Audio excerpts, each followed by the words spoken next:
Hello, everyone. Hello, and welcome to the Masterpiece Lounge with Chrisnatha. I am your hostess, Chrisnatha DeRozier, certified life coach, author, and speaker. And today we have an incredible special guest with us. We have Miss Sophia Strother, and we're so excited to just talk with her about all the amazing work that she is doing. And so everybody help me welcome Sophia.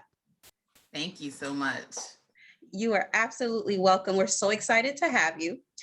We love to feature amazing women of color on this platform and just talk about things that are dear to our heart, how we could be better women overall, business women, entrepreneurs, moms, and the whole nine. And so we're so excited to have you. And so I first want to start off by asking you, for those that are living under a rock, who is Sophia Strother? Oh my. I've more recently been known for being a serial entrepreneur. But outside of the professional realm, I am a survivor of just life, period. I'm a starch advocate for human trafficking survivors, domestic violence, sexual assault victims. And then I basically am a mom and a grandmother, and I love both of those roles genuinely. I think I love grandmother a little bit more because I get to love on them and then they go right back to their, yeah. Like I've been able to cross over to that part. Yeah. That sounds like so much fun. It is. It's nice to just, it's different as a parent, like not being, you're concerned, but it's a different type of concern. Whereas like when they're in the house and every day and practice this and that, but now I'll show up to the football game, show a birthday, love on them a little bit, and sweet pea, so it's nice. I love that. Awesome. So you mentioned that you are a serial entrepreneur, and I just would like to ask you, because I know as women, we are just multi-dimensional, right? And sometimes I speak to women and they say things like, I need to have a purpose, and that is my purpose until the end of my life. But we are so multidimensional. There's so many aspects and layers to us, and we can be passionate about more than one thing at the same time. And so if you could just talk to us a little bit about that, how we can still have a heart for many things, and that is okay. Yeah, it is okay. If I'm being transparent, it's definitely not easy, and you do realize that you have to focus in. And one of the things that I've had to learn, me being a serial entrepreneur, was actually a part of just coping. That was my way of staying so busy that I didn't actually deal with some of the trauma that I had when I was being trafficked or in violent relationships. So it was like, okay, if I can just kill it in doing taxes, or in this business, I work for radio stations. I'm like, if I'm so focused, even school, it was like, I wanted to stay in school. I'd stayed in school, got my master's degree. Now I'm doing my doctoral and I'm doing real estate this. And I remember a friend of mine saying, like, what you doing? Like, what do we do? Like, who are you to it? And my whole thing is, we have this span and window of time that is most advantageous to us to really go out there and just kind of feel around to see what is something that you really want to do or that you are passionate about, and riding that wave. But you got to have multiple streams of income. And that is really where it comes from. They talk about, and I'm one that I'm not trying to be mad at those that got more money. If you're a billionaire, you did something to get there. So instead of me complaining about how many taxes you don't pay, let me get in where I fit in. How did you get there so I can be able to build a family empire and leave a legacy for my grandchildren? And so that's been kind of my purpose. At first, it was used as a means to cope, and like, I'm not going to be what they thought I was going to be, so I'm going to be so much more. Then when I got over, well, I really don't have anything to prove to anyone else, and that's a part of healing. Then it was, okay, so how can I be able to employ my sons that may not get a chance economically, because minimum wage is a joke. Nobody in their right mind can survive off of that. Like, how can I create platforms for my family, as well as to be an employer, not just an entrepreneur? And there is a difference. Wow, that's awesome. I love that. Like you mentioned, it was first a means to not have to deal with what was really going on and the things that took place in the past. And I know if many of us have learned nothing in the last year and a half, it was that when it's quiet and we are left with our thoughts, that wherever we go, there we will be, right? And so it's definitely important to look inside and to deal with those things that we've gone through. And I also love that you mentioned legacy. You know, what can I do that will not only make a difference in my life today, but a difference in my children's lives tomorrow? So that's also super amazing, and it's definitely a mentality we all need to embrace, right? So that we're not just leaving things for our children, we're also leaving things in them, but that we're leaving things in them, we're building character in them for them to know hard work is important, but also that I don't have to struggle, that I can have this business that my parents passed down, or we can build something as a family that will live for generations to come. So I absolutely love that. That is awesome. And I wanted to also ask you, with August being National Black Business Month, how important is it, would you say, for Black women to have their own business? Well, to be honest with you, and I'm the realist, like I 100% believe everybody is not meant to be an employer.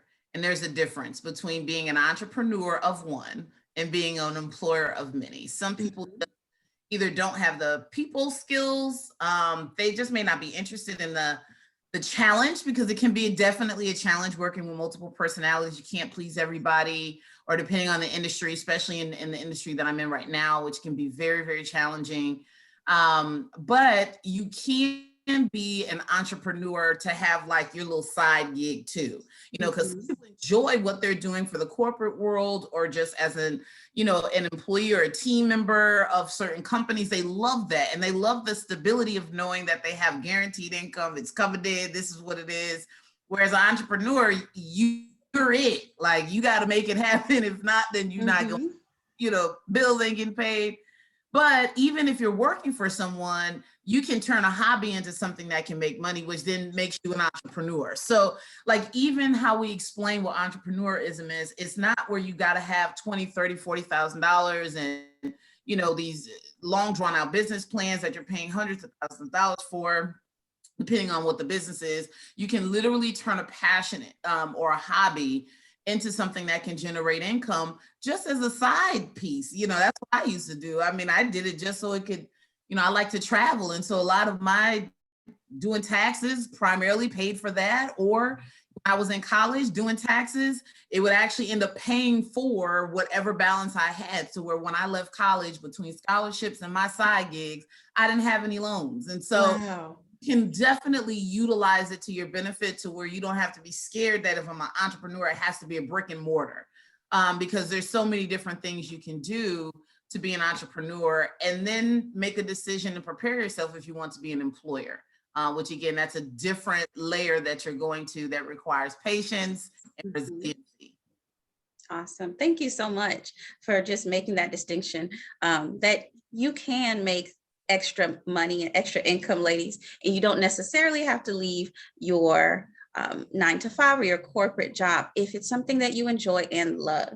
So thank you for making that distinction. Tell us about Meraki Medical Associates and how it supports the community. Meraki Medical Associates, and Meraki stands for, it's a Greek terminology that means to do something with love or pouring your soul into it. And so I was blessed enough to start a venture with Amazon last year. So I became what they call DSPs, a delivery service partner. And so I have my own transportation logistics company called L2E Industries. And we basically contract with Amazon to deliver packages. So anything you see with the blue Sprinter vans that have the smile on the side, I have a fleet of those and a team of those that do that. One of the things that I wanted to do, we were able to launch even during the pandemic and be able to employ, that was a very worthwhile transition to go into actually being an employer. But what I said when I first started was I was going to forego any revenue for the first few months. So the first quarter, I didn't take any salary. I didn't hold any of the monies. I took those monies, one, and poured them back into my staff, but then I took the balance of that, about 25,000 of that, to open up a vaccination clinic that targeted Black, Brown, and rural communities, because it was very evident in the beginning that the vaccines weren't getting to those communities. They were primarily going to those that had higher financial medium for their Mhm. code, or again, the way a lot of communities are actually even built out infrastructurally. There's not community clinics. They're not going to just walk into a HEB for the most part, or a Big Y. Those are grocery chains down here, to get the shot. So like, how can we bring it to them? So being able to do a mobile clinic. And so Meraki Medical is a vaccination clinic. We actually launched this month. We finally got approval for the vaccinations through the state. We actually have our first order coming in, and we'll be actually hosting a grand opening. My daughter is going to be getting the first shot.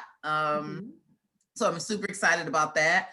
But that is something that was definitely a community labor of love. We partnered with a local church, Living Word Church of God in Christ. They had an extra home next to their church that they were using for Meals on Wheels and for a food pantry. And they offered it to us to house the clinic in there. And so it's been a great partnership. We came in, completely gutted out and renovated the home so that it could be a community clinic. And all of the staff are primarily retired Black nurses. So that, again, when people come, that first barrier of, people administering the shot, they look like me. People that own, which I don't think there's any other Black clinics, that owns the clinic is Black. And so to hopefully, and we're located right in the heart of a Black community. So our goal is that some of those barriers from historical, which are founded, we've had historical issues in the science and medical community manipulating Black and brown people for experiments and various other things. And so hopefully this can kind of break down some of those barriers with the vaccination and encourage people to really consider getting vaccinated to protect themselves and their family. Again, it doesn't make you immune from it, but it allows you to at least have a lesser consequence or risk if you do contract it. Wow, that is amazing. And I love that you mentioned that, because I know that sometimes there is some pushback about the vaccine, but the fact that it's in the heart of a Black community, there are Black retired nurses there, because as you know, we have trust issues, right? And so as a community, and so it's so important that when we see other individuals that look like us, that the anxiety can kind of go down a bit, Yes. and then there's more trust. So I love it. I love it. Thank you so much for your work that you're doing in the community, because this is so special and so important, because nobody's immune to this virus. And so it's so important that we do what's necessary to make sure that we're safe. And so thank you so much, first for the work that you're doing, and secondly for shedding some light on that as well. I wanted to also ask you to share with us your homeownership journey, because you were recently featured on HGTV, their 40-year-old property virgin show. Yeah. Yes, I was. Well, it was definitely a fun experience, to say the least. I think, and the only reason I agreed, I used to do a little bit of entertainment realm years and years ago. I put it aside when my daughter caught the bug so that I could just really focus on her and not be that parent that's living vicariously through my child or trying to compete with her and her newfound passion. But more recently, one of the things that I've really wanted to embark on as a survivor, you don't see a lot of women of color, especially human trafficking survivors. You don't see a lot of survivors on a more public platform talking about their success. One of the things that I said, one of the issues that I have, and I bring it up every time I speak now with the two movies, not to say that the acting wasn't good. So I'm not talking about that. I'm talking about the plot, was Precious and Colored Girls. Precious for me was because I have a similar understanding of what it means to be in an abusive home. I had a child at the age of 15 with the involuntary incident that happened. And so I know what it's like to have that trauma. But normally we don't see the after, like what can happen when you get out. I want to see someone that's been through something, but they're successful in what they consider success. And you know, when I talk to young people, I used to say, I always wish I had a me when I was growing up, someone that was somewhat relatable, that I could feel gets it or understands it, not someone coming in, well, if you make bad decisions, then you might be, okay, but you don't know that my mom's a dope fiend. My father was just sleeping with me last night.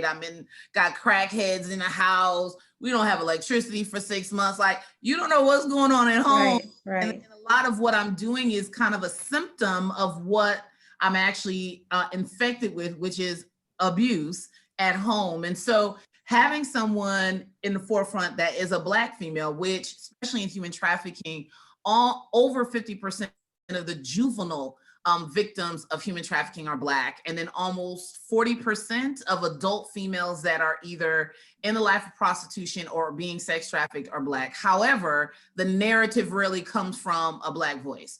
It primarily comes from white women, Asian, or Latinx, Latina, Spanish descent, about the struggles that they have, rightfully so, but they're not the majority. And so having more survivors like myself showing this journey of buying my first new home to say, you can do this too. Or if I'm doing other platforms like this to show, listen, I'm opening up a medical clinic, I have a logistics company. There's different things that you can do if you push past the past. And again, that's really why some of the decisions that I'm making about some of the public things I'm doing is because I want others to see that as a survivor, you can still live, you can still enjoy life in the midst of your healing, because healing is literally the rest of your life. You have to wake up every day determined, I'm getting out of bed, I'm not my past, I'm not what happened to me, I'm more than that. Like, you have to really tell yourself that, and then be okay if you're not okay. Because I have days that I'm still not okay. Like, I have my days where I just look at that bed and I just want to stay in it. I'm good. Like, it's too much. And give myself that breathing room to know that it's okay not to be okay sometimes. So that's the journey was fun. Mm-hmm. My daughter and my aunts, and I encourage, if you have the streaming abilities, it's on Discovery Plus right now. You can download Discovery Plus. They're doing a free trial now, but you can download it and watch episode 7, Sophia, on 40-Year-Old Property Virgin. Awesome. I just love your journey because as I was learning more about you, as I'm talking to you now, so many women, like you've just mentioned, have gone through some really challenging times, have been through human trafficking, have survived it, have been through some type of abuse, and they may feel like, I am what I've been through. And you are literally showing all of us, me included. I was sexually molested as a child. And you're right, there are moments where you feel like, oh man, I just, the trauma still shows up sometimes in my mind. And how do I deal with this? And I should be past this. It's been a long time. Why am I still here? And all of these thoughts and these things. But like you mentioned, it's okay to not be okay, to experience what you're feeling, but to not live there, not park there. And just to watch your journey of, I'm pushing through this. I still have a life, and I can still have a good life, right? And so I just, for everyone else who's watching, listen, you don't have to be a product of your past. There is greater for you, and your life can definitely, life already has purpose, but it can be even greater than what you imagined, the thoughts that come into your mind, any negativity that anybody has tried to put on you, and how they spoke to you, or the things that they've said to you, that you can still thrive. So thank you so much for sharing that, because so many women we focus on the pain and the hurt, and it's very real, but we don't have to stop there, and we don't have to live in shame either. We can say, and that's the biggest thing. I think God really gave me, it's called Learning to Excel Restoration Strategies. And it gave me like a threefold process about how you have to really just kind of stop to catch your breath and really focus on the mind matters, but the mouth disrupts. And so a lot of times, and it's really going back scripturally for me, about the power that lies in the tongue. And that it holds life and death, and that's within ourselves. And so that's Yes. why, even if you don't feel that way, telling yourself, okay, I'm good, I'm gonna be all right. Or yes, today was a crappy day, but then tomorrow we're gonna do something different. Because even myself, I've had some heavy weeks, and all I'm doing to really like keep myself motivated is, okay, we got tomorrow. It's all right. It's a process. And to know that, no, I'm not going to feel okay overnight. Things may not change overnight. My circumstance may not change at all, but I within it can. And that is the key about that. And knowing that, okay, whether you just recently lost someone, it could have been a major breakup, it could have been infidelity, it could be money issues, or even on the job, you're not satisfied, but you feel stuck, or, whatever that is, credit issues, all of those kind of things where it's keeping us from what we want to do. Having the mindset to say, okay, this is where I'm at now, tomorrow though. Or, okay, I got a 3-month goal. And that's kind of really how I chipped it away. And I even talked about that too with the show, is that, I had just coming out of something very bad. Like it was not a good relationship ending, and financially was feeling the pain of that in 2016. And it took me to where I sought therapy for the first time. I'm 36, and I'm finally like, okay, I seem like I'm successful, but I'm really not, because I'm an emotional mess. At home, I'm a mess. One relationship after another. It looks different when you go in, but once you get in, oh, it's the same. Oh, I'm dealing with the same thing. Yeah. So it can't be them. What's wrong with me? Like, how do I Mhm. focus on the decisions I'm making and what I'm allowing in my life? Toxic relationships between family or quote unquote friends, and then intimate partners. And how do you start putting yourself as a priority? Especially in America's society, it's work hard, you got to serve. No, but what about me? Like, I'm gonna work myself to death, then what? Or we already got health disparities. Being Black, we already starting Mhm. on the negative foot. I'm trying to get on, Right. so like, what can I do in the process? And I literally set a goal. I said, okay, I need a year and a half, focus on certain debts, credits, turn these things around, save some money. I'm still going to look for homes, because it's what I desire. So if I put my eyes on it and speak it, I'm going to bring it into the atmosphere, and it's going to come to pass. And literally after a year and a half, I put $50 down on my home, brand new built home, $50. That was the down payment. That was my escrow deposit. Wow. To the trade of how that was done. And then I went to closing. By the time I got to closing, I talked them down a whole percentage point, which if you bought homes, that's important. Closing costs paid that by the seller, and they handed me a check for $1,100 when I walked out of that house. And so when I say those things are possible, and that's why I'm continually vocal, like, okay, how can I help? Once I get in the game, how can I help somebody else and bring somebody else on? Because you don't want to be the only one. There's some selfish folks, but it doesn't do you any good to get to the top and you enjoying it by yourself. So like, how can I help somebody else kind of come on here? I can bring to the trade for you.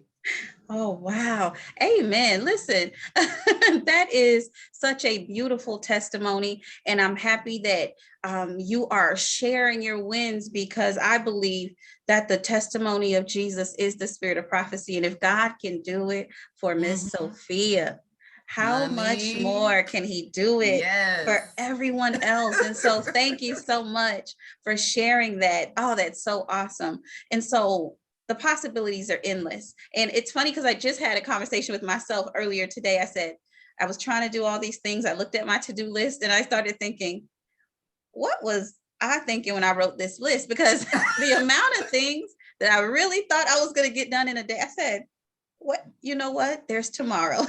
Join my world, honey. It's always, I was sitting at my computer last night, like, I got about 3-4 hours more worth. I'm going to sleep.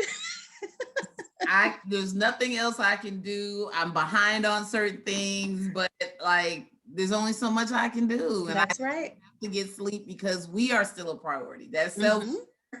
And we as a Black women are notorious for not putting ourselves even in the equation, let alone last. I mean, we definitely don't put ourselves first. We're kind of bred out to be nurturers and put Yes. before us and having that open heart. And we're trying to work, climb the ladder, get there, get through school, take care of, husband, family, whatever. And then when we broke down diabetes, overweight, this, that, then we like, well, how we get here? And it's because we never put ourselves, like, it's guilt trip. Yes. Yes. Guilt trip. Definitely. I'm okay. I'm all right with feeling guilty now. I'm all right. Let me feel guilty every day, all day. I'm all right with it now. I love that. That's awesome. Take care of yourself, ladies. Take care of you. You are a priority. You are a priority. Wow, that's so awesome. Miss Sophia, I'm sorry I'm calling you Miss. It's just a habit. But listen, you got me going back to color purple, honey. My whole life, all the days of my life. Child, yeah. So it's okay. You can call me that. I'm used to it now. Oh man, but no, like I thank you so much. I've been loving and enjoying our conversation. You are truly a breath of fresh air. Thank you for sharing with us, because I really believe that your testimony, your journey, your passion, your heart for the community, it is inspiring, and I'm more than sure it's definitely encouraging someone who's watching today. So thank you so much, and we'd love to stay connected with you. And so if you could tell us, how can we stay connected with you online? Yeah, and you can partner. Again, we're doing this medical clinic, this vaccination clinic. We're always looking for partners. We're on the verge now of trying to purchase an RV that we can wrap and carry this mobily, so we can go into those communities. And if you'd like to be a part of that, please don't hesitate to reach out. You can go to my website, sophiastrother.com, or you can hit me up on Instagram at Sophia_not_currency, or at Twitter at Sophia's Back. You can also reach me there as well. Or you can simply email me, sophiastrother@hotmail. I'm a little old school. I still got the Hotmail going on. So either way, we're always open to partnering and hearing from you. Awesome. All right, ladies. So you've heard it here. If you want to partner with Sophia regarding the vaccination centers, listen, she's mobile. Let's get it together. Let's connect and make it happen, so that we can make sure that our communities are educated, they have the correct information, yes, and that we are staying as safe as we possibly can. Thank you so much once again, Sophia, for hanging out with us here at the Masterpiece Lounge. Thank you, everybody, for tuning in. I'm Chrisnatha, your hostess, and I will see you very, very soon. And until then, be well, everybody.